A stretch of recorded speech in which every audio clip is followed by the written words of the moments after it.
berikutnya pemirsa, BMKG Stasiun Meteorologi SMB 2 Palembang memastikan jika kabut yang terjadi pada akhir Mei dan awal Juni 2022 ini bukanlah kabut asap namun dikategorikan fog atau kabut yang tercipta dari partikel basah. Terkait fenomena kabut yang terjadi pada akhir Mei dan awal Juli 2022 yang hingga membuat berkurangnya jarak pandang pada sejumlah wilayah di Sumsel, pihak BPBD Provinsi Sumatera Selatan bersama BMKG Stasiun Meteorologi SMB 2 Palembang memastikan jika kabut tersebut bukan kabut asap.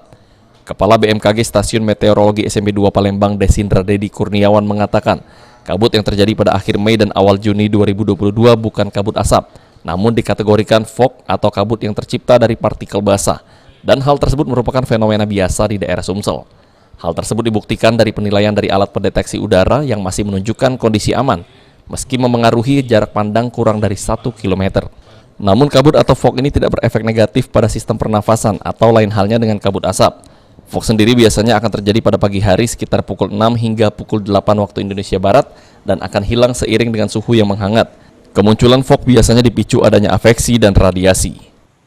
Kondisi yang kemarin, fenomena cuaca yang terjadi di Sumatera Selatan, itu perlu kami sampaikan bahwa 2 hari yang lalu itu merupakan fenomena kabut atau fog, yaitu fenomena yang terjadi dari partikel-partikel basah, dan itu sudah biasa ya terjadi di Sumatera Selatan, khususnya pada saat pagi hari sekitar jam 6 sampai jam 7. Mungkin memengaruhi jarak pandang sampai berapa meter kemarin?